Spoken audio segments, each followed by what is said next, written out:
Good afternoon and welcome, everybody. Thank you for joining us today. My name is Andrew Doffney, and I'm the Instruction and Outreach Librarian at the New Jersey State Library. And it's my pleasure to present our speaker today, who's going to be talking about post-traumatic stress disorder, since June is Post-Traumatic Stress Disorder Awareness Month. And that is Honor Hannah, who is a licensed clinical social worker at Capitol Health and a New Jersey native. She received her Bachelor of Social Work and Master of Social Work degrees from Southeastern University in Lakeland, Florida. She's been an employee of Capitol Health for 5 years and is proudly committed to serving people in need. She is trauma informed with a history of successfully servicing individuals with symptoms of depression, anxiety, postpartum related diagnoses, low self-esteem, persons navigating life transitions, those looking to enhance communication skills, rebuild trust, manage family conflict, reduce stress, enhance self-awareness, including those seeking general coping skills, mindfulness-based practices, and more. So welcome, Hunter. Thank you so much for being here. We really, really appreciate you speaking with us today. Yes, of course, of course. Good afternoon, everyone. Is that Um, my cue, Andrew? I'm just making sure. I just have to go through my housekeeping items Yes, first, and then you'll please be able to. do. Yes. Um, we will be taking your questions today, so please feel free to submit them at any time using the Q&A or the chat feature in the Zoom dashboard. And I think we will be stopping periodically to address them as they're relevant to the topics that are at hand. There will be a survey available at the end of the webinar, so if we have time, we ask you please complete the survey. We really, truly appreciate any and all feedback that you can give us. And if you want more information about PTSD, you can visit the National Center for PTSD at the website. On the screen there, it is part of the Veterans Administration from the federal government, and they have fantastic resources and guides there that can help you with all aspects related to the condition. And then one last thing is just a brief overview of the Zoom dashboard. This is what your dashboard should look like if you're using a PC or a Mac. If you're using a mobile device, the dashboard may look a little bit different, but all the features will still be there. In the bottom left-hand corner, you can check your audio settings. So if you're using an external listening device like a headset or earbuds, you can check to make sure it's connected properly there. At any point during the presentation, if you have issues, there is a raise hand button here in the middle. You can click on that and that'll alert me. I will send you a message in Zoom and hopefully be able to resolve any problems that you are having. Then, as I mentioned, if you do have questions, just send them our way using the Q&A or the chat buttons, and we'll be stopping periodically to address any questions that come in. So. Well, that is everything that I have for you. So it's my distinct pleasure to turn it over to Honor now. Awesome. Thank you again, Andrew. Thank you so much for the introduction. Good afternoon again, everyone. I'm welcoming all wherever you are on this Friday that is much cooler than the past couple days have been, assuming everyone is in New Jersey or in the local surrounding area. I am just going to jump right into things. As Andrew mentioned, we will stop periodically just to check in, see if there's any questions, comments. Of course, we want to be mindful of time because we have the next hour, but I do want to be receptive to any comments or, again, questions anyone has. So, just jumping right into things, I'm going to go ahead and take a moment to share my screen. I hope everyone can see this. Looks Okay. good. Perfect.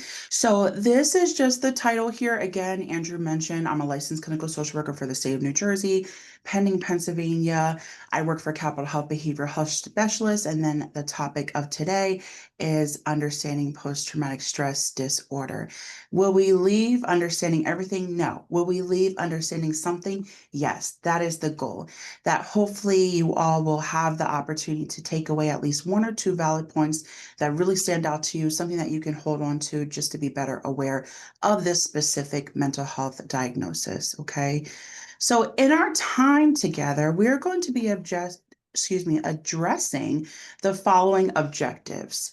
So, we are going to review myths associated with post traumatic stress disorder. We are going to define what trauma is, define PTSD, discuss symptoms and diagnostic criteria for PTSD, discuss what causes PTSD to persist, what kind of keeps it going, discuss causes and risk factors associated with PTSD, as that's often a question. Describe how one can support themselves or a loved one with the diagnosis because it is tough. And last but not least, review some common helpful treatment modalities for persons with PTSD. So, again, jumping right in, really looking at the myths associated here with post traumatic stress disorder, I want to start out by pointing out something I hear pretty often. And I actually was speaking to some people throughout the week, and this was something that was shared to me from others' perspectives as well. So the first one is only veterans or first responders get diagnosed with PTSD. While this is definitely something that veterans and first responders are at higher risk of, they are not the only persons who develop this diagnosis. So the fact here is that PTSD is a trauma disorder that can affect persons of all ages and all backgrounds. So no one is really not capable of developing this trauma disorder. Again, all ages, all backgrounds. The second myth here is being diagnosed with PTSD is a sign of weakness. There's often a lot of shame that follows this diagnosis, often having people think that they are weak, quote unquote, because this has come up for them. When in reality, the fact here is that PTSD is a reaction to extreme stress. So it is the result of experiencing or witnessing a terrifying event, which we will further reflect on later on in this presentation. So the third myth I have noted here is persons with PTSD are dangerous. I don't know about you all, but something that really stands out to me, especially in movies, is that when someone has a PTSD diagnosis, they often are displayed as someone who's violent, someone who's, either punching walls or maybe being physically or assaulting another individual because of this mental health condition, when in reality, the fact here is that research shows that the majority of persons with PTSD actually aren't violent. Yes, there is a small class, but again, the majority of people are not violent. So the fourth myth I have noted here is traumatic events always lead to PTSD. No. So while traumatic events can cause temporary distress, research shows that many people are resilient and capable of recovering with time and healthy support systems. I think that in our time together, we will see that theme throughout today's presentation is that there really is power in unity and power in having healthy supports and persons surrounding you. And last but not least, people with PTSD can't function normally. The fact of the matter is that people with PTSD diagnosis are capable of living a fulfilling life, again, with the proper support and treatment. So I actually do want to pause right here, and I'm curious to know, and if not, that's okay, if anyone else has any other thoughts in mind about what another myth could be associated with this particular diagnosis. We have 5 noted here. Again, just seeing if any other thoughts come to mind for any of you all.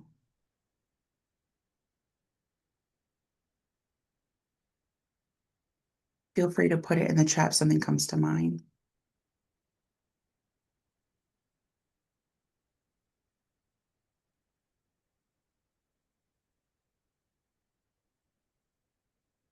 I don't see anything. Yeah, I don't see anything either. All right, so we'll go ahead and move on. So, what is trauma? The next objective. So, simply put, trauma is an emotional response to a terrible event like an accident, a crime, natural disasters, hurricanes, tornadoes, physical or emotional abuse, neglect, being being withheld from something that meets a basic needs for us as humans, experiencing or witnessing violence, death of a loved one, war, and more. So this is all based off of some research found online, based off of a title, What is Trauma, from the year 2024. So with this information, I want to offer something to consider. A person can be traumatized because they were directly affected by the traumatic event or because they witnessed the traumatic event. So again, directly affected, it happened to you, or because you witnessed it, you saw it, or you heard about it. That's something that people don't really think about. I heard about it, and it can affect me just as much as it would if it happened to me personally. So what happens here is that when persons hear about it or witness it by seeing it, this is something we call vicarious trauma. So vicarious trauma refers to the emotional and psychological strain that arises when a person is exposed to the trauma experienced by others, whether through witnessing it directly or again hearing about it. So an example that comes to mind immediately is nurses, right? Nurses in the hospital setting, they see very traumatic incidences on a daily basis, especially the emergency room, trauma centers, gunshot wounds. Even women I've heard who are nurses on mother baby units where there's been a traumatic birth or the loss of a baby. Seeing these things take an emotional toll on people. It's important to remember that we are human and that is very common to have emotional responses to these situations that cause distress. So, again, vicarious trauma. Now, now that we know what trauma is, I would like to offer some things to keep in mind or suggest some things to keep in mind regarding trauma. Something that people often forget is that trauma really is subjective. Subjective meaning it's my personal experience, it's my personal reaction to an experience. So here's an example. If John and Sally were both in car accidents, they were both T-boned by someone, and they were both physically affected as a result of the car accident. John may identify the car accident as traumatic, emotionally distressing, whereas Sally may not. Just because Sally did not identify the experience as traumatic does not mean John is wrong for saying that this experience for him was traumatic. So, what is considered a traumatic experience can differ greatly from one individual to another. It's our own personal, unique experience. So some people are more resilient to adversity, and some may cope with traumatic events better than others. But again, just because one copes better than the other does not mean the one that has a difficult time coping is wrong. That's their own personal experience. So I left this quote here for you all because I think it's beautifully put for persons who have experienced a traumatic situation. Gaber notes here, trauma is not what happens to you. Trauma is what happens inside you as a result of what happens to you. So, again, your personal subjective experience, your personal subjective response.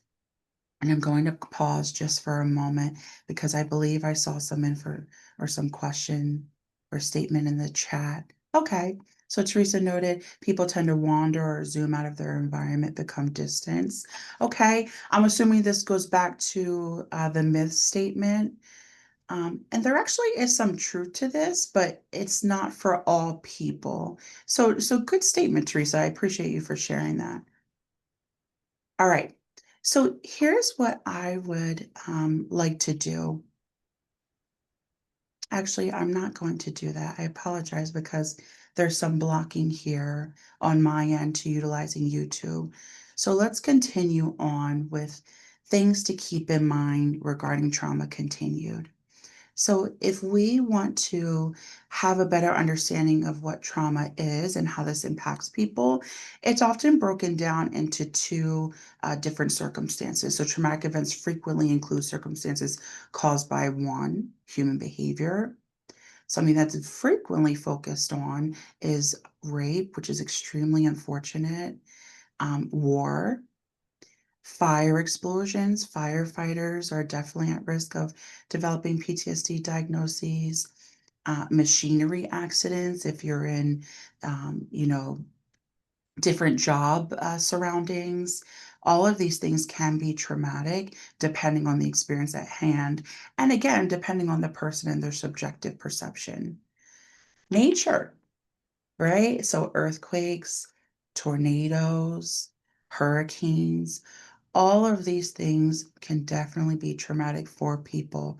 I think of all of the recent hurricanes that we've had over the past several years, how it's affected people's homes, how it's affected their sense of safety. And that's something that I want to highlight here as well. Such circumstances often challenge an individual's view of the world as just, safe, and predictable.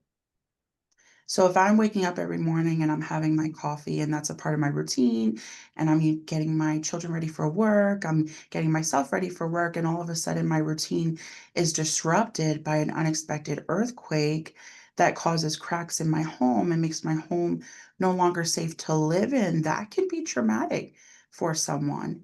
That predictability has been shaken. That sense of safety has been shaken. All of these things, again, contribute to a traumatic experience. So, if the world is no longer a just, safe, and predictable place, this can lead to feelings of anxiety, feeling stuck, feeling uncertain, which may lead to people withdrawing from loved ones, from healthy support systems, which may lead to people feeling trapped in a world where they want to feel safe, but they don't feel safe. All of these things, again, are things to consider when it comes to trauma. So, I again want to open up the platform to anyone. If there are any current questions thus far concerning what we've addressed, we've gone over myths and facts associated with the myths. We've talked about what trauma is, including things to keep in mind regarding trauma.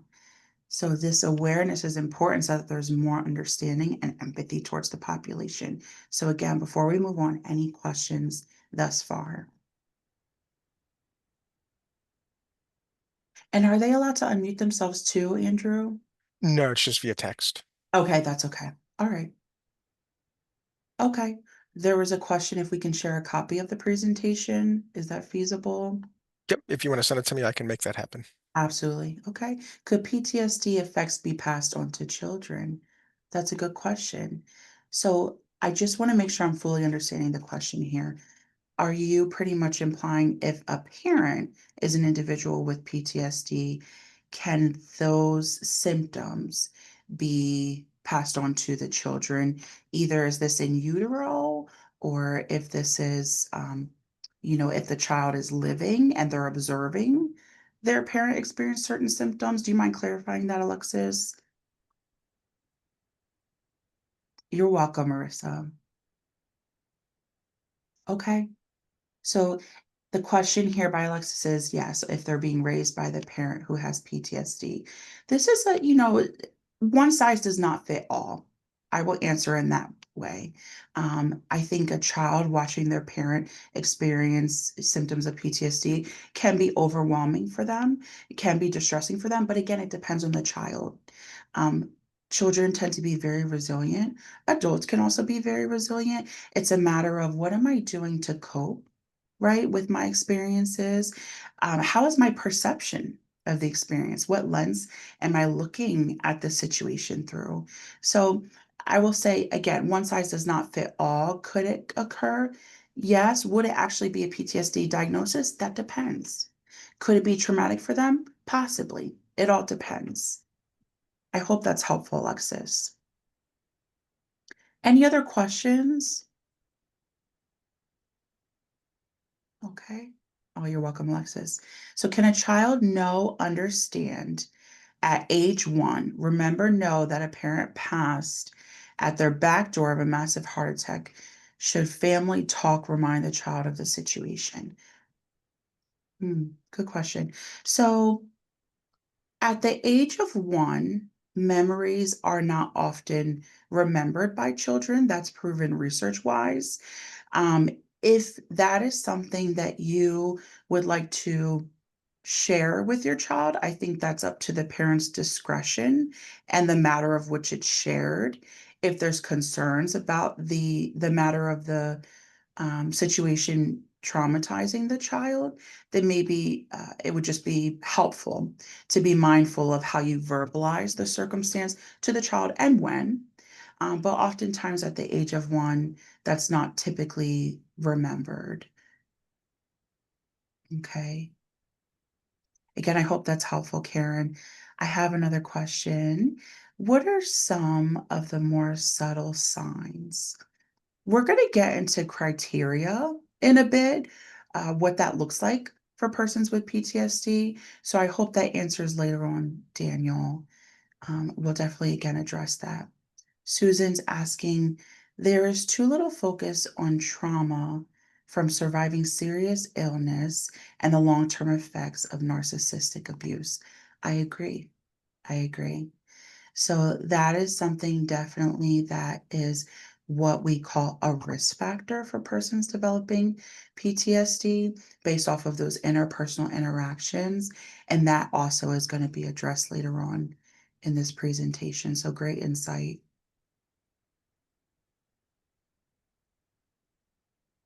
Okay. A social worker once told me that the ability of being able to retell the same story, example, war event, in detail using the exact same words over and over is a sign of PTSD as the event is burned in their mind. Comment. Thank you. Hmm. So I am a licensed clinical social worker. I think I would be curious to know what context the conversation in which that was being shared. Um, I'm not, I want to be careful here because again, I'm not sure of the context. Um, Retelling or reimagining of the event, intrusive memories of the event, and those circulatory memories that feel uncontrollable. That's definitely a symptom of PTSD. And I'm wondering if that was the context of the conversation. So I will validate from that perspective if I'm fully understanding what was being communicated here. And that was for Julie. I hope that was helpful. Again, when we go over the criteria, you may see that come up. So definitely something that is a symptom. These are great comments, great questions. Any other thoughts before we move on?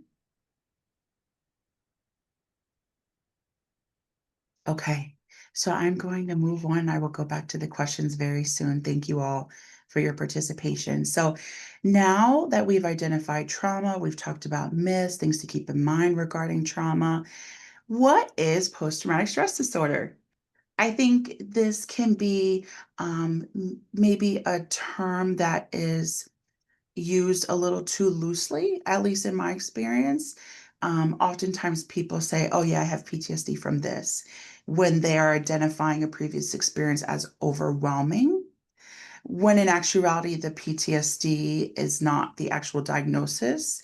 The symptom here is that it was extremely distressing for someone, if that makes sense. So, PTSD, post-traumatic stress disorder, is a mental health disorder that affects persons who have experienced, again, or witnessed, either seen or heard about the overwhelming or distressing event, a sequence of events, or set of circumstances.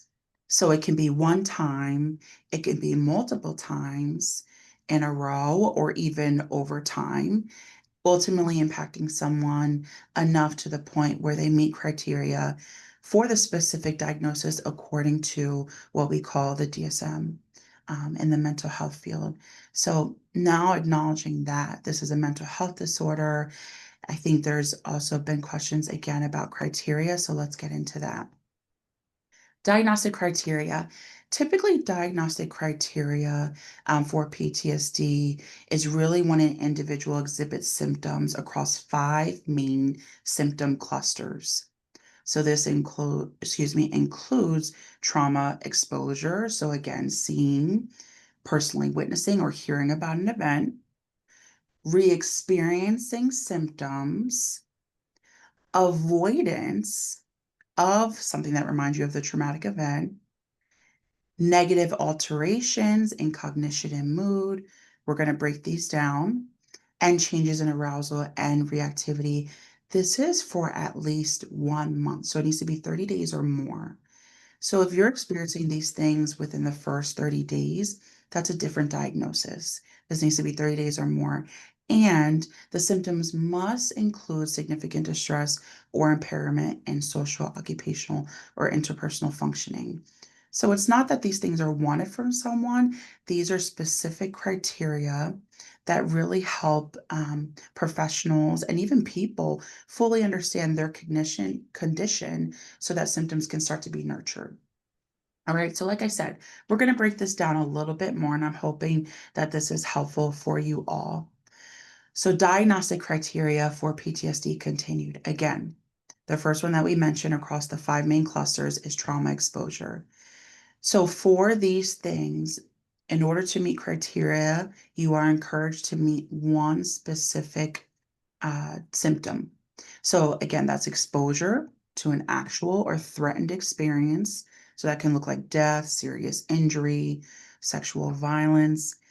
Once more, this can be directly experiencing the event, witnessing it in person, learning of it happening to a close family member or friend, or experiencing repeated or extreme exposure to aversive details of the event.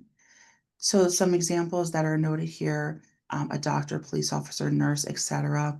Going back to what was briefly shared not too long ago, doctors, first responders, nurses, they are often witnessing traumatic events, seeing these things. So it doesn't mean that they're the only ones, once more, that can develop this diagnosis of PTSD, and yet it puts them at higher risk. So that's why it's important to really support individuals, especially if they're loved ones, family, friends, etc., who work in this field as first responders or healthcare workers, really providing that emotional support, making sure that they're nurturing themselves so that they can help keep themselves as emotionally healthy as possible. The second symptom cluster, re-experiencing symptoms. So again, one symptom must be notable here in order to meet criteria. This looks like intrusive thoughts or memories of the event. I would like to highlight that intrusive thoughts are not typically wanted. They randomly pop into your brain. So it's word, it's intrusive. It just kind of welcomes itself without you opening the door. It's just very intrusive, typically unwanted as noted. This can also look like recurrent distressing dreams related to the event.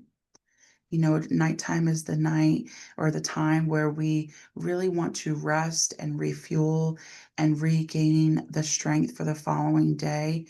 So, having these dreams really limit our ability to do so, and that can be very overwhelming. Flashbacks or other disassociative experiences where the individual feels like they are reliving the event. And in children, this may manifest as repetitive play, where themes of the traumatic event are expressed during play. So, granted, my experience is not mainly with children, it's actually not with children at all. And trauma, it's more so with adults, but this is noted in the DSM. The third cluster is avoided symptoms. Again, one criteria must be met here. So, avoiding thoughts, feelings, or conversations related to the trauma. It is very common to want to avoid the thing that causes distress. And yet, what research has found is that over time, avoidance maintains and actually worsens symptoms. So, avoidance is unhelpful long term, even if it feels helpful short term. But that's something that can be discussed with a provider. Avoiding places or people that remind the individual of the trauma. So there's a lot of withdrawal here. I'm withdrawing because I feel trapped in this traumatic event and I don't want to be re-exposed because it's causing so much stress.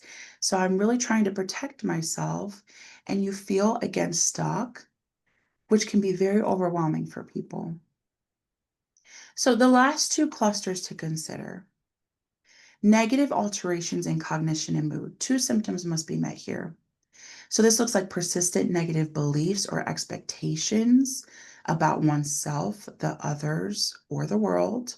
as a result of the traumatic event. Persistent negative emotional state. So there's fear, horror, that can look like anxiety, anger, guilt, shame is very common. Markedly diminished interest or participation in significant activities, really not enjoying things you once enjoyed, feeling detached or estranged from others, difficulty experiencing positive emotions, all of these things, alterations in cognition, thought processes, and mood, your emotions, your reactions. And last but not least, alterations in arousal and reactivity.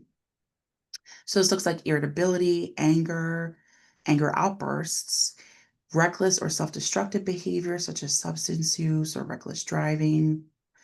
Hypervigilance, this is a word we often use. So it's an increased awareness of surroundings. So you could be looking side to side in a more obvious way, looking for danger, anticipating danger because your perception of the world, your sense of safety has truly been altered.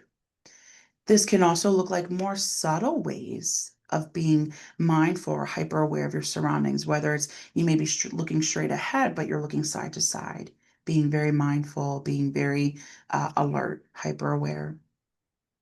This can also look like an exaggerated startle response. Maybe someone taps you on the shoulder to get your attention, and your startle response is maybe a gasp and a jump. You're startled. And then sleep disturbances. So again, my time in my bed to sleep and rest and rejuvenate is really altered because of the way my brain has perceived this distressing experience. Okay. So for those of you who had questions about symptoms related to PTSD, I hope this offered some insight. I would like to move on by getting into risk factors associated with PTSD. People often ask, well, how does this happen to someone, right? We know that there's a traumatic event that's been experienced, but is there more insight on how this could happen? And yes, there is. So, although there is not one set reason as to why persons develop this diagnosis, again, there is a variety of risk factors, which are situations that increase one's risk of developing this mental health disorder. So, this looks like interpersonal trauma, which we've gone over, sexual assault, physical, emotional abuse has been more likely to lead to PTSD, severe or prolonged traumatic experiences, again, very severe or prolonged over a period of time, pre-existing mental health conditions. Do you have a history of depression, anxiety, personality disorders? These, science-wise, have been shown to increase one's risk. Limited supports. It's so important to be mindful of your surroundings, making sure that the people that are within your circle are safe individuals, are people that you feel are helpful for you in your life. Individuals with avoidance behaviors. We talked about that avoidance as a symptom for PTSD. If this is something you've already been applying throughout your life or have poor coping abilities, or rumination patterns, patterns where you maybe hyper focus on situations, these symptoms again enhance your risk of PTSD. Not saying you're going to develop the diagnosis, but the symptoms already being present with PTSD, and if you are an individual that doesn't have the diagnosis just yet, again, it just increases that risk. I hope that makes sense. Family history of mental health. My dad, my mom, my grandparents. What was their health condition like? Certain professions, we've talked about that. First responders, nurses, doctors, increases the risk because of their exposures. Multiple major life stressors before or after the traumatic event. My life was already stressful. I was already having a hard time coping, and now this distressing event has occurred. So it does increase that risk, right, of developing this reaction that leads to the diagnosis as such as PTSD. And then last but not least, adverse childhood experiences such as maltreatment or difficult circumstances. So I want to encourage you all. I'm not sure if you're reading these and you're saying, oh, wow, that's happened to me. Oh, wow, that is me. Please don't think that, you're going to develop this diagnosis. That's not the case here. Think about it like any medical condition. If my mom was an individual with diabetes, I want to be more mindful by being conscious of my eating habits because I know that it runs in my family. Maybe my mom, my grandmother had the diagnosis, right? Or maybe I am aware that my great grandmother was an individual diagnosed with cancer, as well as my dad and maybe a sibling. So it doesn't mean it's going to happen to you. It just means, okay, this is a risk factor. So let me nurture that risk factor. So this awareness can actually be helpful for individuals, hopefully, such as yourselves. Okay. All right. I'm just taking a look here to see if there's any questions. It doesn't look like there are thus far, so I'm going to move on for the sake of time. What causes PTSD to persist? So someone has been diagnosed, they meet all of the symptom criteria, they've been diagnosed by a psychiatrist, therapist, whoever. So, maybe it's been 5, 6, 7 years. So the question is, well, what now? Why is this continuing to show up for me? So, some ideas here include unprocessed memories. So, psychologists believe that memories of traumatic events are processed and stored in the brain differently from non traumatic events. So, it's in a different part of the brain. So, the result is that memories of your trauma might present intrusively, make vivid and emotionally be vivid, and emotionally powerful, make you think and feel that the trauma is reoccurring in the moment, ultimately leading to feelings of being in danger. So you're going to react in the same way as you did, or similarly, when you were exposed to that traumatic event, because it's reoccurring in your mind. You haven't processed it. And research does show that whatever I see in my mind, whatever I visualize in my mind, my body's going to respond in the same way as if it were happening in real life. So again, you feel stuck. Like this is just persisting, it just doesn't stop. Unhelpful beliefs about trauma. So if you're an individual with PTSD, your beliefs might keep you feeling threatened. So your memories of the trauma can be so strong that they make you believe the danger is still present. You might blame yourself for things that are not your fault, that shame that we talked about previously. You might think that the symptoms of PTSD may mean you are going mad or losing your mind. This is something I hear so often. I feel like I'm losing my mind.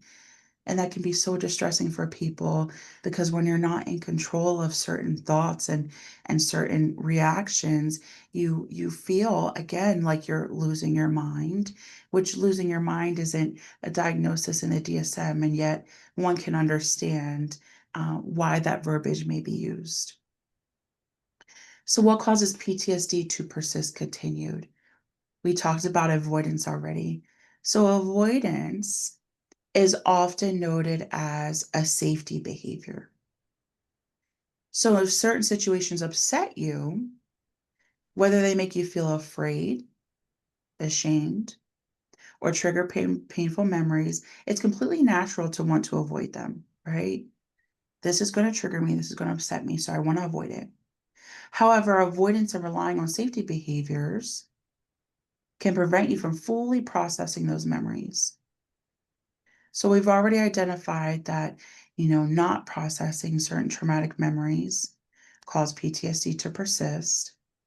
And now we're acknowledging avoidance also causes it to persist. So these things limit your chances to challenge and update any unhelpful beliefs. So as hard as it may be to relive the experience, it's crucial, according to science, and I've seen the progress myself, to take the time to go through certain treatment modalities with the help of a licensed professional and acknowledge what occurred and nurture the symptoms associated with what occurred.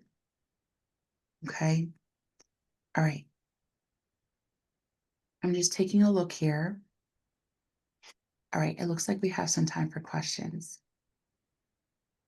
Does anyone have any thoughts, questions, concerns about what has been shared thus far? It's a pretty heavy topic, so please, anything that comes to mind, I will do my best to answer should anyone have anything to offer or inquire about.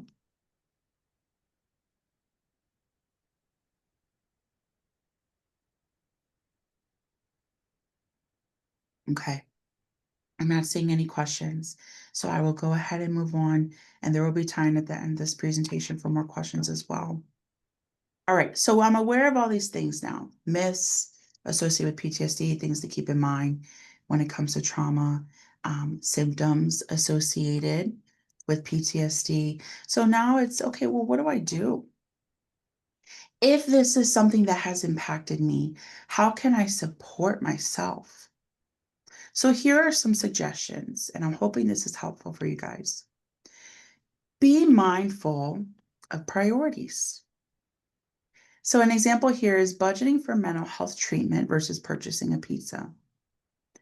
So, often, and it's very unfortunate, oftentimes I hear, therapy is so expensive, even with insurance, it's not in my budget to afford that, I don't know, $20, $30, $40, $50 copay. And that's completely understandable, especially given the times. At the same time, if you can cut back in another area and you can prioritize mental health treatment, such as maybe not going to Starbucks or not going to Dunkin' or not going out with a friend because I really need that mental health treatment, it might be helpful to prioritize the mental health treatment. Okay. So mindful of priorities. Build a strong support system. It's been mentioned several times here. Your support system matters. Your help from trusted loved ones matters. So connect with trusted, keyword trusted individuals, friends, family, support groups. Some people may say, I can't trust my family, I can't trust my friends. Okay, what about a local support group? What about church congregants if, for individuals who attend church services or other services of other different religions? What does that look like? We can seek out the help that we deserve with intentionality, with priority. Avoid avoiding. That's also been a theme. Avoidance, very common symptom, excuse me. So avoid avoiding. Act in a way that is the opposite of what your emotions are telling you to do, especially when the action is beneficial, such as engaging with trusted loved ones as opposed to isolating. Maybe my PTSD or my trauma symptoms make me want to stay home and stay in bed with a pint of ice cream and a movie. And as great as that sounds, I also know that, the person who invited me over their home for dinner is trustworthy, is a safe space. So I'm not going to avoid going over there because I know that being with them will help me feel better than I did when I leave or upon arrival when I leave, if that makes sense. I hope that's understood. It sounds a little different in my head. Okay, so avoid avoiding. Manage triggers. You can do this by engaging in self care. So, basic self care practices, prioritizing sleep and exercise, engaging in activities you enjoy, avoiding alcohol and drugs. Substances really do not help PTSD symptoms, even though some people think they do. Practice mindfulness and relaxation or visualization techniques. So, for those who don't know, mindfulness is a very common practice in the therapeutic world that encourages being intentionally focused on the present moment. So instead of reflecting on all of the bills I have to pay later on or all of the responsibilities that I need to take care of on Sunday, I'm simply focused on this presentation right here, right now. I'm focused on the sound of Honor's voice. I'm focused on what I'm seeing, the verbiage being noted here in the presentation. I'm being mindful.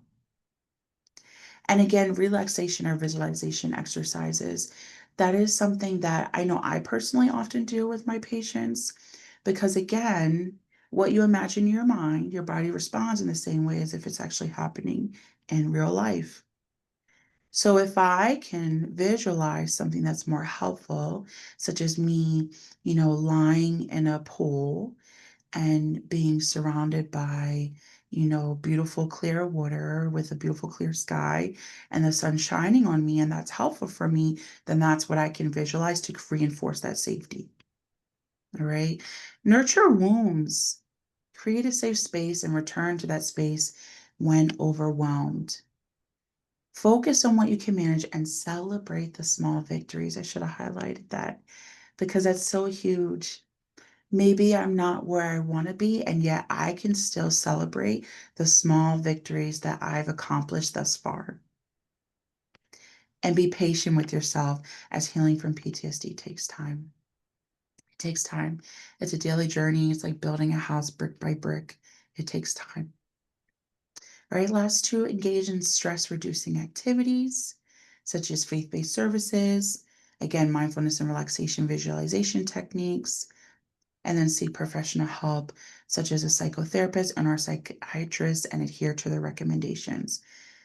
Suggestion here, the psychiatrist and therapist make sure they are trauma informed, they are trauma trained, that's it's their specialty so that you receive the proper care.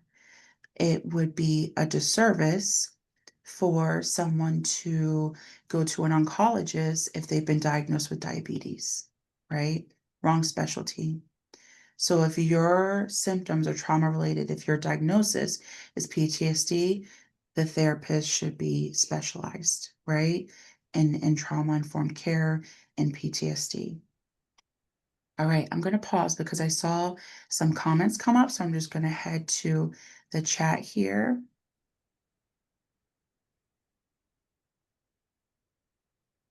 Okay, I have, so they get counseling, or how do you get help for them?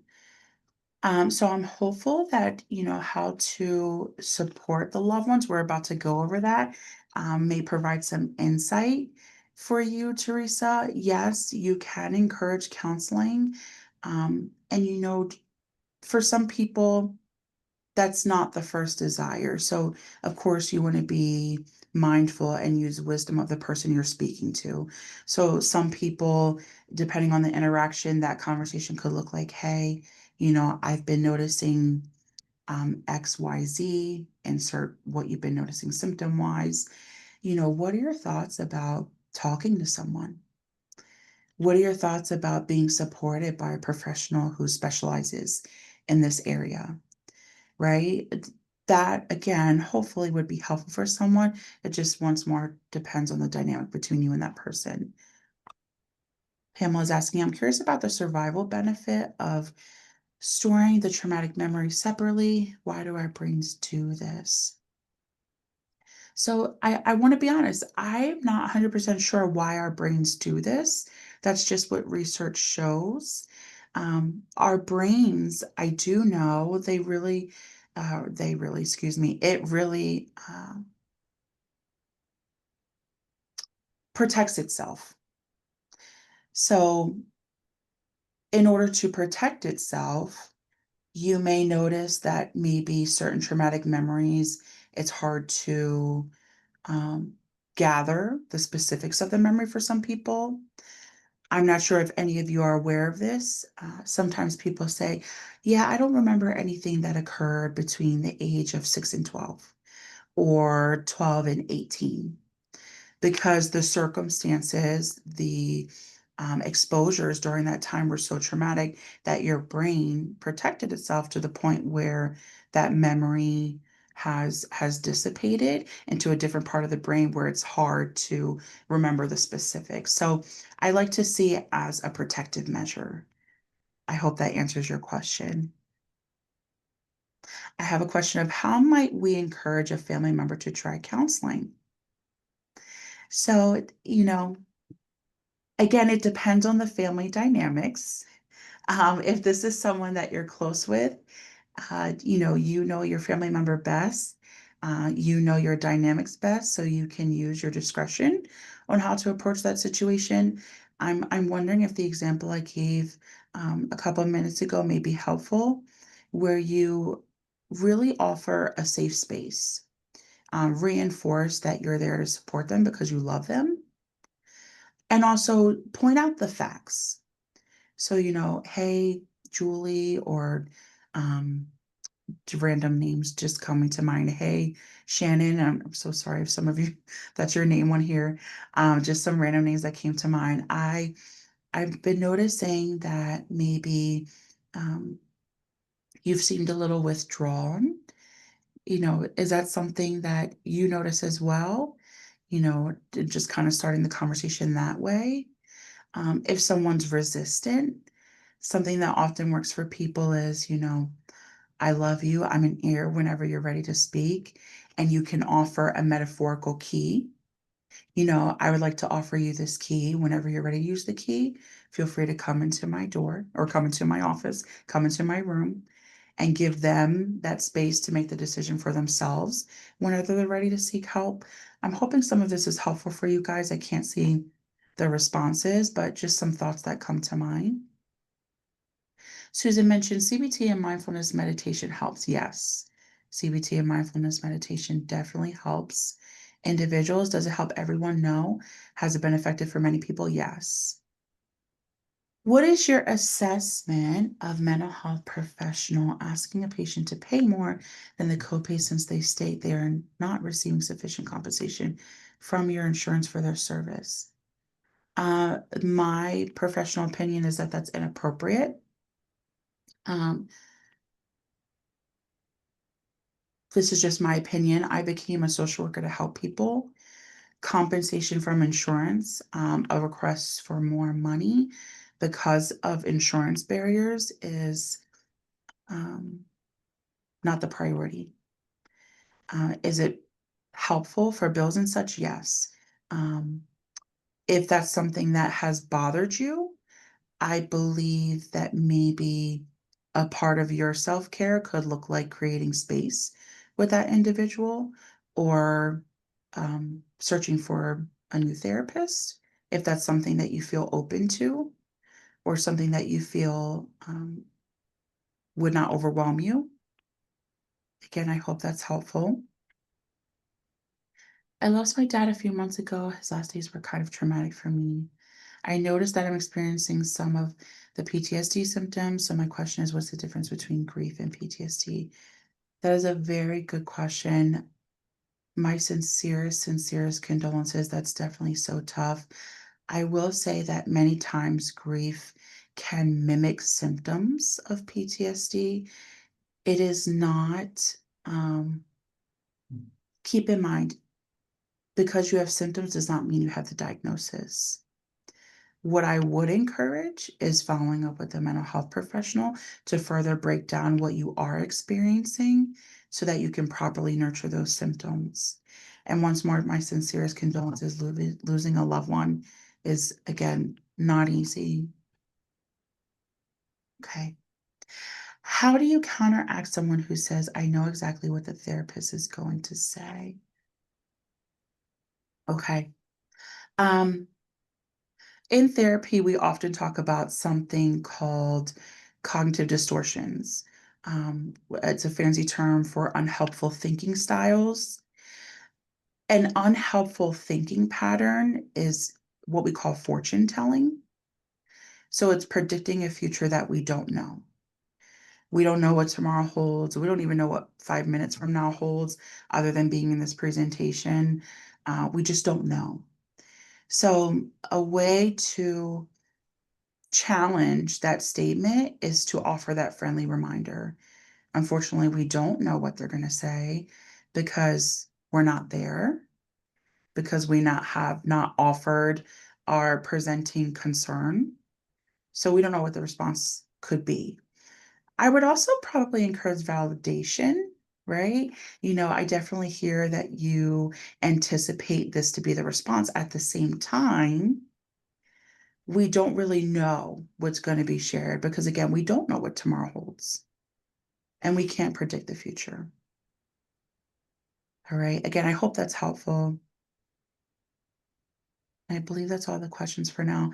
Thank you again. I appreciate everyone's engagement and interaction and dialogue.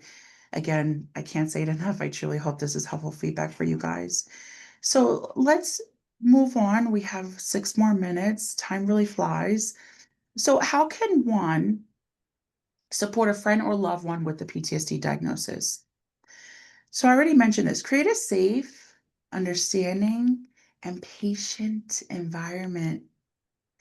You may not feel understanding or feel like you're being patient with someone, and yet making the decision to create that space for someone can really be life altering. I don't know if you all have heard, but it's a very common saying. People won't necessarily remember what you said to them, but they'll remember how you made them feel, right? So that's just an example there. Listen without judgment, be an open ear. Leave your opinions to the side, your qualifiers. Oh, that's good, that's bad. Those are qualifiers, good or bad. To the side, just listen, be an ear. Offer emotional support, reinforce the capabilities that they can heal and will heal. You really want to reinforce their strengths to work on the areas that they need to nurture. Help rebuild trust by keeping your promises and following through with what you say you're going to do. So, hey, Chantel, I'm going to be at your house by 2 o'clock. Be at the house by 2 o'clock. Something as simple as that can rebuild force and reinforce the ability to begin trusting again. Engage in activities together that promote well being, such as exercise, hobbies, or spending time in nature. Encourage treatment. Again, we just talked about that. Getting connected with a therapist or psychiatrist, again, who specializes in trauma. And last but not least, prioritize your own mental and physical health as well, as supporting someone with PTSD can be emotionally demanding. Okay, so it's this simultaneous approach. I'm there for you, I'm creating a space for you, but I'm also creating space for myself, right? It goes both ways.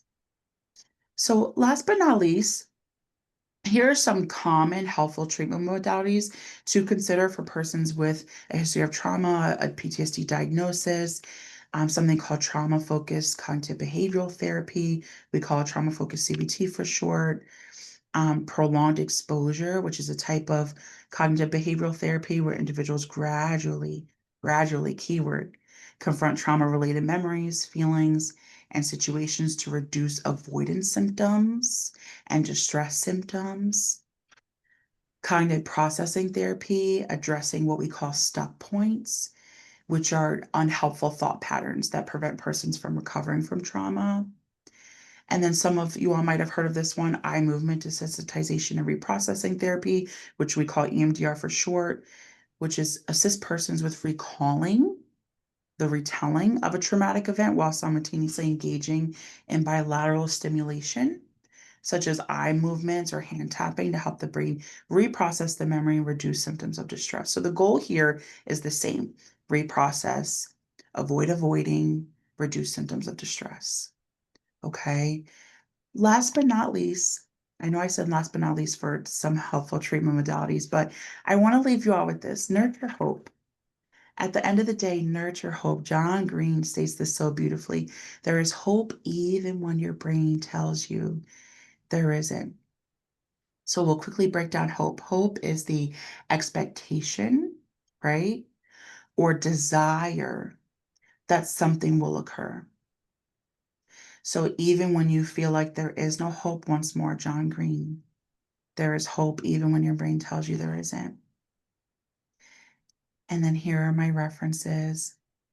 Genuinely and truly, I can't say it enough. I truly hope that this was helpful for you all, that you all were able to gather some information, take away at least 1 to 3 points that can follow you throughout the remainder of the day and the rest of the weekend.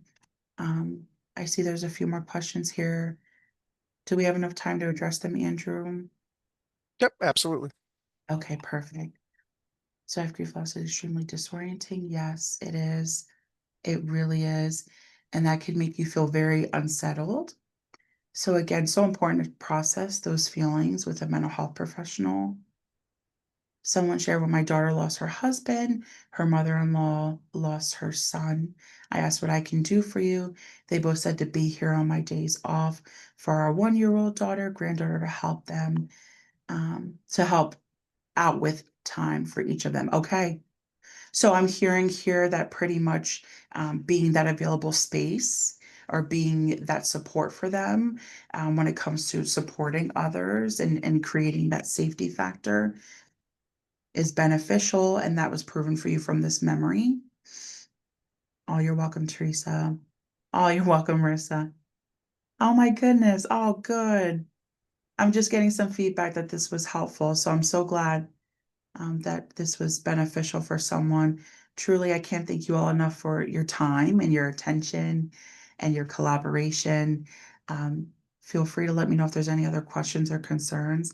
Otherwise, I will hand this back over to Andrew if there's anything else to share.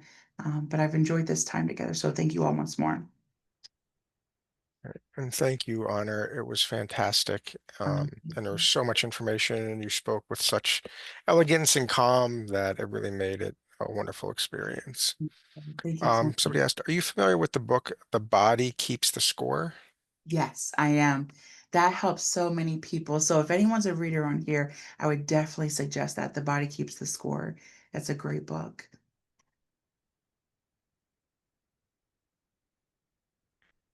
No, we'll wait another minute or two to see if anything else comes in. But anything you want to close with again or reiterate before we end?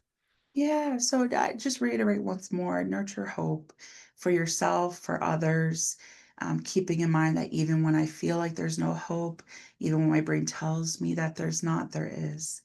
So that's what I would definitely just hold on to. If anything else, just cling on to that. All right. Well, thank you so much, Honor, and thank you Yes. everybody for attending today. The recording, the slides, Honor's contact information, all of that will be shared in a follow-up email. So be on the lookout for that. And everybody enjoy the upcoming weekend. Be safe, be well, and hopefully we'll see you soon. Awesome. Thank you all. Bye-bye.